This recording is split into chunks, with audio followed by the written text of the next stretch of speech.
Hello. Welcome to our Fire first. is multiply. Okay, welcome to our first discussion Um, video, kind of, sort of. we're discussing the state of FNAF because we are old enough to understand that. Yeah, we are not baby, I twinkies would be anymore. really offended. I would be really offended if a Gen Alpha started talking about some state of FNAF shit when they weren't even alive for the first one. No, we fucking pretty much almost Uh, adults at this point. yeah, yeah. So I didn't play the first game when it came out, obviously, because I was 5. yeah, Um, but I remember when SL came out. And everyone at school was talking about it. I feel like that qualifies me. yeah. I played it when it first came out because I was not 5. Fucking, but I played it on my iPad. It's really cool. Yeah. You know, it was. And I played the games. The only thing is that past Security Breach, I wouldn't know a thing. So I'm not gonna talk about anything past Security Breach. And the main issue I have with FNAF is Security Breach. Oh yeah. No, it's not the only issue, but There's many things. I yeah. I think a great way to start off is the positives. The positives of course, FNAF. As in general, Yeah. we don't want to start off with I bad. think that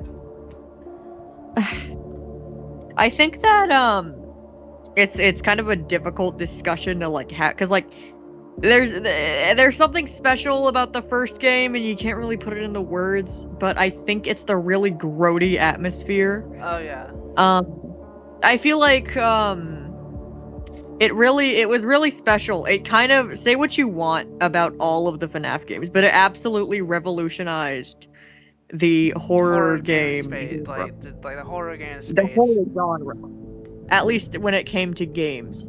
Um, very seldom now do you see a horror game that's a popular horror game mascot that isn't mascot horror, which is kind of a buzzword, I know, but Yeah. or reliant on jump scares. And it's not necessarily bad, but it's not FNAF's fault. Scott didn't know it would get that popular, No. but I do think that regardless, horror games have gotten a little less original. I can't pin that on Scott because again, it's not his fault. I just think that I just wish people didn't capitalize on the success of such a good game. But If we're talking about the standalone title. I absolutely agree. I love the dingy '90s pizzeria look. Everything looks like Yeah, it it smells like shit. really feels like there's dead bodies in there. And you don't get that with any of the newer ones. And it might be a controversial opinion. There's some games people like after, but I definitely think maybe FNAF should have like at least like the main games should have ended at least either after 4 or 3 or Pizzeria Simulator. I think that now I'm gonna be my reason, okay, lore-wise, probably should have ended in 3. Yeah. But in terms of like the just like the game, the experience of the games, I think Pizzeria Simulator was a perfect ending, especially the connection terminated. Yeah. That would have been an absolutely perfect ending. I think that is as close you can get to a perfect ending post FNAF 3. Yeah. I think that that's like the second best shot they could have gotten, but they did not We stop there. have something far worse now. Yeah, I think that like if we want to talk about the the games, like if you want to talk about it game by game, right? FNAF 1, it like it is the blueprint for the FNAF games, obviously. Yeah. So you can't it's as close to itself as it's gonna get. I mean, but the atmosphere has got to be the most important part of any horror game. Absolutely. And FNAF 1 nails it. I mean, it's incredible. Not to meet ride, but like it really, like, you look at those animatronics and you look at the rare screens and you look at the quality of the place. You look at I mean, Scruffy has a good video on it. He in his words, it makes you, like, with the lights and how they flicker, it makes you think like, oh, this shoddy little light bulb is my last line of defense. I mean, it doesn't, with stuff like the Pizzaplex, it's when it gets too modern, it doesn't, the atmosphere feels too lively And I almost. think one of the most important parts about FNAF, and we don't have to we don't have to have the privilege of it anymore, of not knowing the lore. Like, we didn't know anything, Oh but now we yeah, know all the and you can names. piece We it know together. who. We know everything basically. There's Yeah, no you could piece mystery. it together. Even in the first game, I mean, it literally spells it out for you. Like on one of the rare screens, it says, there's a foul odor and like bodily fluid coming from the animatronics, and from context clues you can piece together that, like, oh, these things are moving when they're not supposed to be. They seem like it seems like Yeah. there's something inside of them. Golden Freddy has like a little child's laugh, Like, as soon as I feel like you encounter him I via feel the poster. I feel like we don't have any like we can't have like like bad shit theories like saying like fucking FNAF is based off of real life incident at Chuck E. Cheese that map had. Like, we can't have stuff like that anymore. It feels like. Yeah, I think that Scott made a big mistake when he, like, okay, Scott is objectively not a very good storyteller, but also I think that not just in the way that his story flows, but the way that he chooses to present it. Because in anything, you want to leave a little bit up to interpretation. I understand that he was excited to show off his ideas, but I feel like he really, like, as like he nailed show don't tell early on, Yeah, absolutely. but over time he just, I feel like he included so much that there's you can't really, you have to tell it at some point, because it's like there's so much shit going on once you get past, like, like once you start getting into like Fazgoo territory, it's like, what the fuck are we doing, man? Like, Yeah, and another. I know that like the remnant shit like kicked off when like SL, was it? Yeah, Because something that's like how that. like Edward, yeah, that's how like that's like this, like the scooper, and like had like remnant particles on it or Yeah, something. I'm fucking. curious. That's like a theory I've heard, is that like the scooper had like bits of the remnant on it, and when it Are we sure scooped, like the remnants not like fucking like some form of radiation? right? Is this the fucking hantavirus? What is this?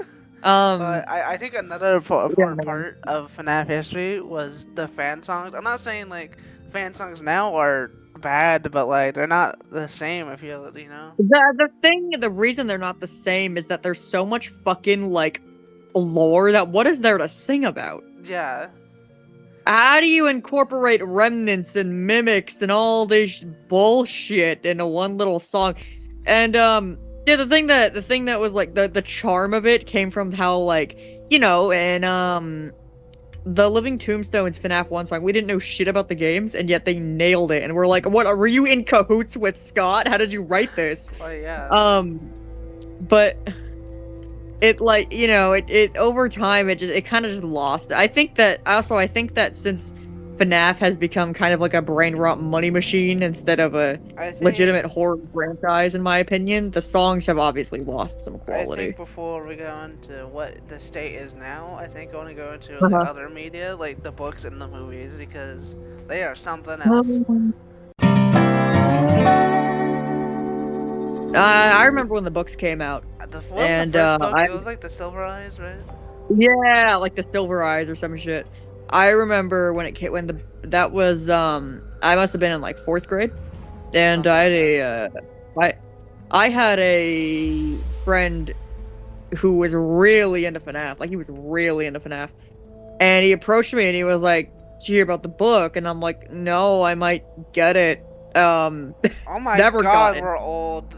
Fucking The but Silver Eyes got published in December 17th, 2015. no way. It did. A year? What? Isn't that a year after FNAF 1 That's what it's telling me. came? Originally published Oh, December 17, 2015. no, no way though. Oh my god, rolled. On Wait, Kindle. On Kindle. It came out in 2016 on paperback. when was FNAF? There's no way. 2014. There's no way. But there's no way though. Well, FNAF Cause 3 came out in 2015, March 2nd, 2015. And FNAF 4 came out in July 23rd, 2015, so it makes sense. It works out. I swear to God, because I remember when Sister Location came out and everyone at school was like yammering about it. And that was before, but I could have sworn that was before the. Oh, you know what? No, I think I remember him talking about like because like I was 7 when SL came out, and then I was not obviously I was not 7 in 4th grade, No. but I could have sworn I remember in 4th grade my friend was talking about Silver Eyes coming out, but I'm pretty sure my memory is I have like some form of amnesia. Fucking dementia. I've been told. Yeah, I have like some form of like dissociative amnesia, so I don't remember like anything. But But I think he might have been talking about the twisted ones though. I think it's ridiculous how many FNAF books there are. Isn't it crazy that he released a book a year after the game came out? Yeah, 30 plus official FNAF books. 30 plus. I feel like that was like I feel like he released it like 7 years after the original came out. Like that's what it feels like to me. I think the worst books from what I know is the Tales from the Pizzaplex ones. At least that's from like in my opinion. I haven't read them, but I don't want to know more shit about the Pizzaplex, Oh man. wait, FNAF 2 was only like a couple months after FNAF 1. Mhm. That's why the games came out so quickly. Yeah. I hardly ever even realized that like those games came out in like rapid But succession. we can't really talk about the books because we haven't really read the books. So, Yeah, I don't think it's fair for us to like discuss something we've never seen. well, I can But tell you something we those were have there. seen. The first FNAF movie.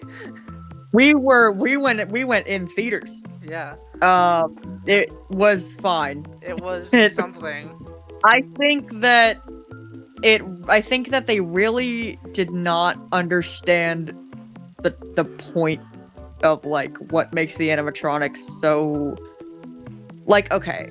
I'm gonna go on a rant here. I'm gonna go on a little tirade about the whole like pillow fort thing. And I know that that's like oh like you just hate fun, but let me explain, right? Wait, just let me look. The thing that makes Five Nights at Freddy's just as a standalone title so disturbing is that like when you understand what it's about is that these children are trapped. They are stuck. They're like until you play the games further and release their souls and whatnot and get the good ending in FNAF 3. As a standalone title, they are just stuck. They are stuck in those suits, and there's only so much they can do. I mean, it literally. I mean, the phone guy doesn't. I don't think he does. He know about the murders. I don't even know. But like he says, like, oh, they're forced to sing these stupid songs. He says that it's like it's kind of a joke, but like they are children forced to like because like it's kind of like they're spectating during the day. I don't even think they get to control the animatronics. I feel like they're from how I understand it, they're just kind of like spectating from inside basically.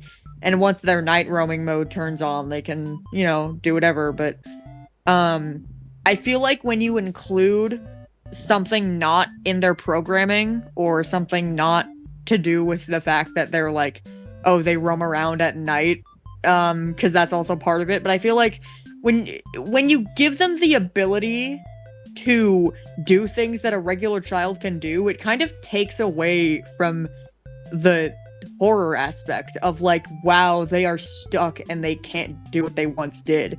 Like make a pillow fort.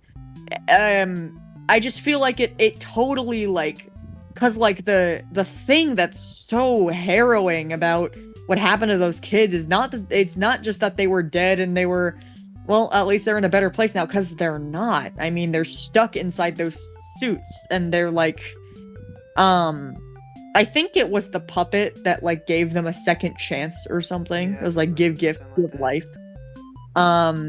And the puppet gave them life, and now that they've been given life, they're like stuck in there. And that's so disturbing to think about. And when you give them the ability to behave like normal kids in a normal setting, it kind of subtracts from that. I think a way better way to go about the fact, like, to show that they care about the kids was to do something that would be in their programming. Like Chica giving them a cupcake, or Freddy singing a song privately for the kid, you know, kind of like Circus Baby would. Or, you know, like something that is deliberately in their programming, but also to illustrate that the animatronics are trying to communicate, I'm just like you. Because part of what's disturbing is that they can't really communicate. They can try, but when they're in such bulky suits and they have certain programming and, you know, they can't communicate very well. So I think having this like they're doing, I like the idea of them doing what they can with what they have, but they totally threw that potential away by just giving the animatronics the ability to behave like a real child. Yeah. And that really detracts from like the horror of like what happened to the children. I feel like, because the children aren't real, obviously, but I feel like it's kind of like, wow, like they went through all of that, and they're stuck in these suits just for the movie to be like, well, they're just like the regular kids. Also, I think what was kind of bullshit with the FNAF movie, and I like fucking the scene where like Golden Freddy kills the little girl's grandma, or like the mom, I forgot, like aunts, and it was like, that wouldn't happen. They can't leave like that and just go kill somebody out in the town. Yeah, no, they're not fucking entered. Like, I know no, like Freddy, he's kind of like a ghost, but he's still not doing that. Yeah, I feel like he would still be trapped within the bounds of the pizzeria. Yeah. You know? I don't remember much from the movie. I think it was really cool that they used the Living Tombstone song, because that's like the song, you know? No. The animatronic designs, though they were cool. Like, they worked hard on the actual animatronics. They look awesome. Couldn't really follow along with the story. I don't know what. Didn't they get like MatPat in there? Like, just cuz? He was so much. Yeah, MatPat and Corey X Kenshin was in there too. Yeah, like just because. Like fucking. I haven't seen the FNAF 2 movie, but I've seen reviews about it, and it doesn't seem good. So especially when like the puppet possesses people, they barely even use the puppet animatronic they made, which is fucking cool, but they don't even use it. Yeah, I don't think we're qualified to talk about a movie we haven't seen, but I will say if the reviews are accurate, I am kind of disappointed, because I think it had a lot of potential. I mean, I think the thing about video game movies, like the Mario movie, which actually, I feel the need to bring this up. This is not relevant, but for the Mario movie, Ed Scudder worked on that, and that makes me very happy, because he made dick figures. Yeah, but aside from that, you know, movies like the Mario movie and Minecraft movie and the FNAF movies, I feel like they're less about being good movies and more about being just cultural experiences. Like, you had to be there type shit, you know? I mean, I think the Mario movie was less of that. When we heard the FNAF movie coming out, the hype was real. It was absolutely. We're all crazy. Like, it's real. Like, the fact, I don't think anyone. Yeah. The fact that the FNAF movie was real, like it was happening, was crazy. It was real. But I don't think anyone expected it to be a good movie. That's the thing. No. I don't think anyone thought that the FNAF movie would be this incredible. You know, I went on Twitter that day and they were like, "Well, it was a movie." It was. And the fact that they used the Living Tombstone FNAF song, it really hammers into my mind, like, this was just supposed to be a cultural experience, and it did its job there. Yeah, it's Um, his job. it's I don't think it was made to be a perfect rendition of the FNAF game. It would have been awesome if it was, but I don't think that was its intended purpose. I think the intended purpose, and that's not a bad thing, but I think its intended purpose was something along like what the Minecraft movie was, which is this is an The Minecraft movie experience. though was a fun movie though. Oh yeah, it wasn't good, but it was awesome. You know, um, the thing about movies like this is like their intended purposes are more to just be a tribute to the people that have been here all along, and it did its job there. A lot of references like Corey Kenshin, you know, like he's been here the whole time. Matt Pat is like the guy, you know, like and like throwing in all these references and stuff like. It wasn't a The fucking fun Sparky movie like the reference. Minecraft. Yeah, it wasn't a fun movie like the Minecraft movie, but it was fun in that it was like, I know I keep using this term, but it was truly a cultural experience more than a like grade A movie experience. Like I don't mean to bring up Iron Lung, but I have not seen that one. I really want to though. it was fucking incredible. I will say that. It was so good. It had some like mixed reviews, I guess, but it was genuinely the one of the best movies I've ever seen. It was It was um apparently it's a really good movie, but it only made $23. I remember when Markiplier talked about that. Talked about that tweet. It only made oh fuck, dude, I spent so much money on this movie, dude. I'm so fucked. I went to see it. It was a great movie, and I think that I can draw some comparisons between movies like the FNAF movie and movies like Iron Lung.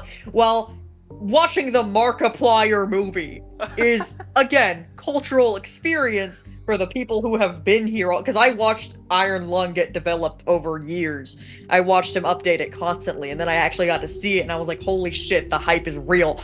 I'm not gonna spoil anything, obviously, because he's gonna release it for like YouTube on YouTube Movies, and I want you to be able to experience that yourself because it's really good. Yeah. But and also, if God forbid anyone is watching this, sorry. But I'm not gonna spoil that for people, anyways. But in the credits they did use the name Markiplier, and I feel like it was a movie for the people who have always been there. I feel like it was also a movie just for the sake of being a good movie that he wanted to make, like a standard movie. And I think that is the difference between movies like that are for the OGs and for a new audience. And the difference between that and movies like the FNAF movie, which were basically not really meant to be like a life-changing theatrical experience, but more of a, hey, OG fans, we see you, we made something, I hope it lives up to your expectations. It probably won't. We just wanted this to be hats off to you guys. That's what it kind of felt like to me. And that's not a bad thing. It's just kind of, you don't see that very much because the only things that really fall into that are like pre-existent, like it's very, very established pieces of media. Sorry to say pieces of media, but like, you know, like the Sonic movie also kind of felt like that. You know, it feels like it's just kind of like for the fans, because I feel like if you aren't a fan of those things, there's no reason to enjoy that kind of movie. Yeah. But for example, if you aren't a fan of Markiplier, there's still plenty of things to love about the Iron Lung movie. Or even if you don't even know what Iron Lung is, of course it would help too, because a lot of stuff isn't just overtly explained. But you know, it's still an incredible theatrical experience, regardless of whether or not you know what's going on. And I think that's like the big parallel, like between parallel between the two is that like there's a difference there. I think that, but despite all of that, I do wish it was a better movie. Not Iron Lung, the FNAF movie. I wish it was better. I wish like it had more. I mean, it wasn't bad. Yeah, you know, I feel by all means. No, it was a good movie. It seemed to be very high budget. I know they spent time on it. I wish it was money making those animatronics. I wish it was handed off to a better Yeah, fuck like Blumhouse, bro. company. Fucking bumhouse. Okay, well actually, fucking, it's better that we got Blumhouse than like A24. It could have gotten Lionsgate. Ah. Anyway, I think we've yapped about movies and books a lot. We didn't even really yap about the books. We can't even talk about them, and we've only seen one of the movies. Now, Yeah. it's time. Now for the games. The state of the games. Um,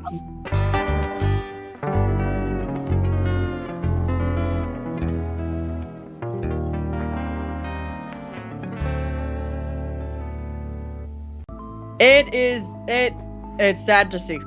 Yeah. Because I watched this. I mean, it's so like you can talk if you've only gotten into the FNAF in the past couple of years, this isn't gonna be as sad of an experience. But when you've watched each game come out over many years, and you've just watched it slowly degrade and just whatever the hell is going on now, I mean, it hurts. It really I think hurts. Markiplier said it perfectly. Or I think old one is Mimic playthrough. It's like around, like, he said, I just miss it. You just miss like click team, like how it is a click team. Yeah. You miss.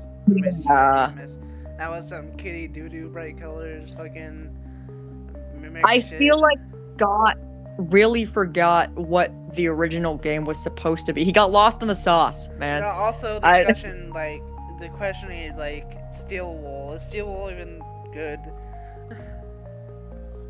I blame Steelwool and Scott. Yeah. It's Because down the middle. I think Like, people forget that Scott had a say in it. yeah. Scott could have said like no, but Scott greenlit that whole thing. And sure, like I want the series to adapt. I want it to advance. I don't want it to be the same thing over and over again. But Yeah, it could have been better.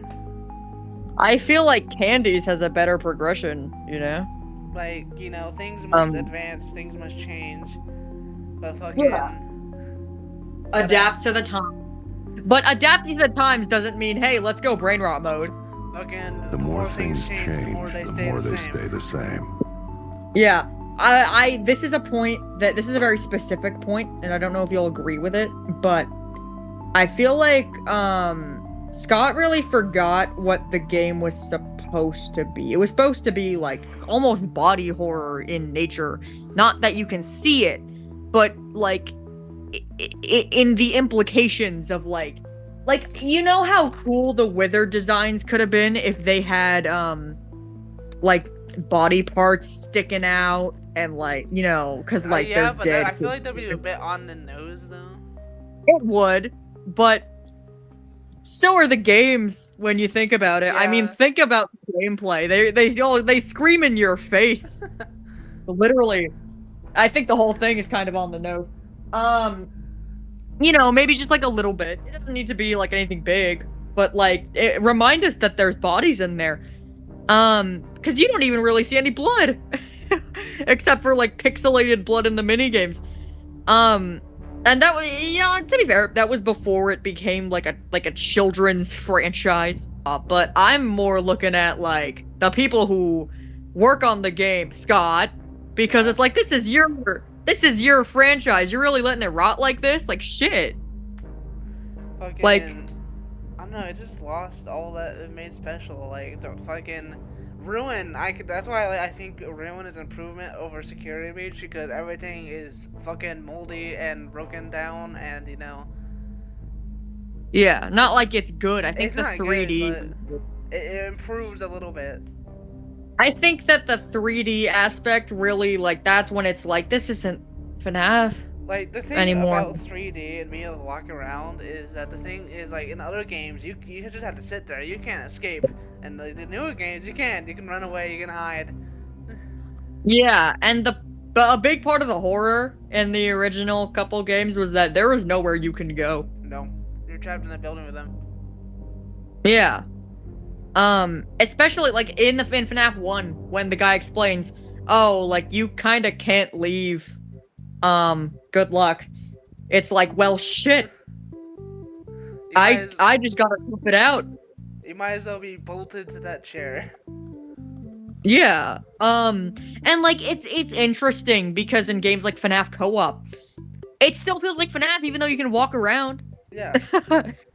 um, and I don't know what it is that made Security Breach. I feel like just Security Breach is just so big and open that it feels like there's so many hiding places.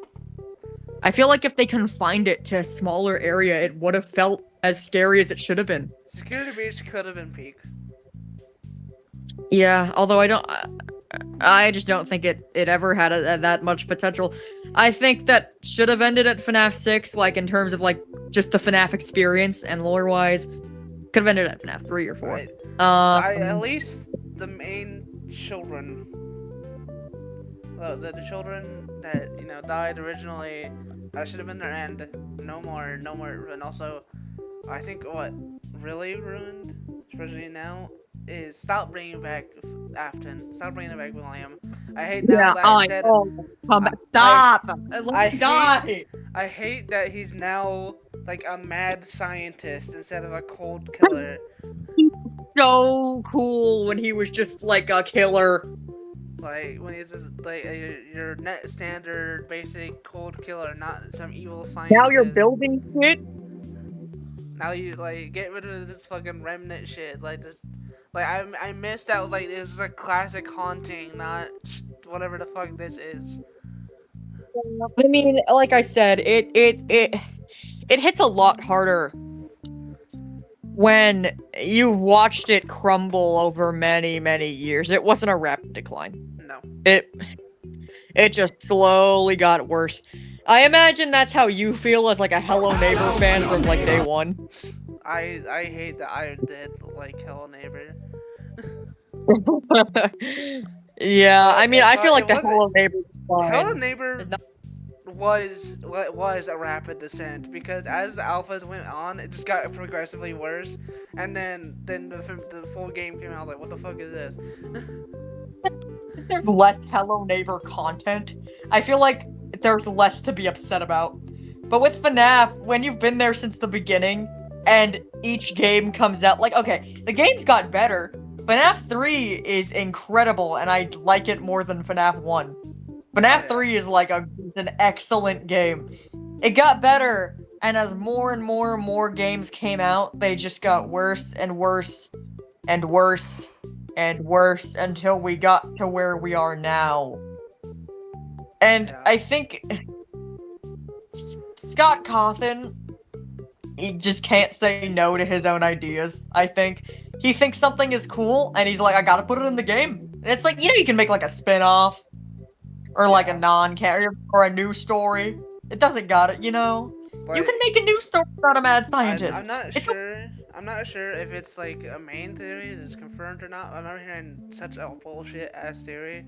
I wanted to fucking kill the guy or whatever. Like, it's saying that all throughout the games it was the mimic doing all that.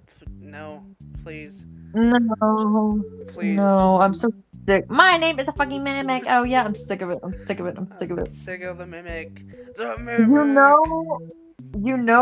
Okay, excluding dick figures, you've become brain rot when yo mama is starting to make shit about you. Yeah. Dick was never brain rot. That ended when it needed to. Yeah. And that's it. It's either, it's the classic, like, die a hero or live long enough to see yourself become the FNAF, become the security breach. Die a hero early and become a hero, or live long enough to see yourself become Family Guy. Oh my god, they're making a new season, like, right now. I'm so sick of it. Either Family Guy or The Simpsons. Oh, that hurts to watch. Family Guy is like, someone's gonna like it, but The Simpsons just hurts. It hurts. I think it's very like, either die a FNAF 3 or live long enough to see yourself become a security breach. Yeah. Because, like, I mean, I like... SL is a wonderful... I know a lot of people don't like SL. What is FNAF Secret Mimic even about? Who fucking cares? Like, what is this shit even about? What is Security Breach about? Like, Nothing. It is about nothing. Security breach is about literally nothing. I was like, hey guys, it's me, Blame Mountain, I'm back again. Like, can we stop? Like, look, William is my favorite character, ever in FNAF. Not ever in general, but ever in FNAF. And I will say, he doesn't need to keep coming back. No. He's done, Let him guys. die, He's done. please. Please let him go. That I just want another like FNAF 3, like the fucking like the good ending where everybody's laid to rest, you know. I feel like Please. FNAF 6 had that with the completion ending. I feel like Yeah. it. I feel like he had that in his grasp. He had a second shot at an absolute ending. Like this is it, and then Because it he was like, look, FNAF 6, like the whole it like connected everything together. There's nothing better. Like, yeah, but then it's why do we need more? oh, I just reminded myself of something. No, oh god. The fucking timeline. It makes no sense. Like, fucking system location, does it come before or after? Like, I don't even know. I no one knows. No one knows. That wouldn't make sense. Why do the FNAF 1 animatronics look dingier than the SL animatronics if SL came like before? Like, what the fuck are we doing? Like, it's so like the SL animatronics are so advanced, and we got fucking the FNAF 1 animatronics. Like, The FNAF 2 being a prequel makes perfect sense. yeah. I get it. I understand. That's like that's widely accepted. Everyone understands that, you know. If you're in the loop, you know that. Everything else is like, what did MatPat even say? Let me go check, because it's like, there's this game, and then there's this event, and there's this between these two games. There's these events, and it's like, I was like, figure it out. How many fucking locations does fucking Fazbear Entertainment have? First of all, like, Yeah, no. like, can we get like a Fazbear location map of the entire U.S.? Like, how many locations do they have?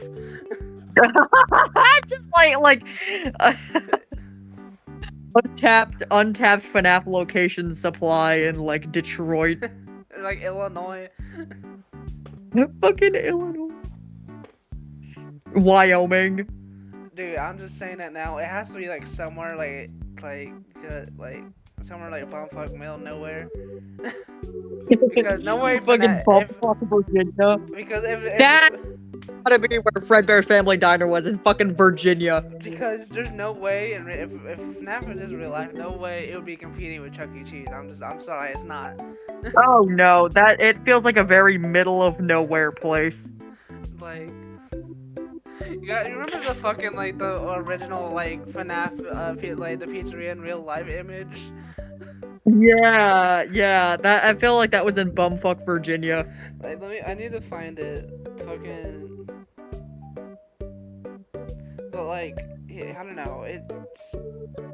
It just had a certain vibe that. It had an air to it that is no longer there. I've been watching it decay, and it's so sad. It rot. Rest in peace, FNAF. I hope they make no more games. Please. Scott, didn't Scott like retire? I think so. But now Like a long time Steel ago. Wool picked up the mantle. That's not good. Now they can do whatever will make the most money. Yeah, fucking. That's not what FNAF was about. I think that's the end of the discussion. Hope everyone enjoyed our what the fuck is that?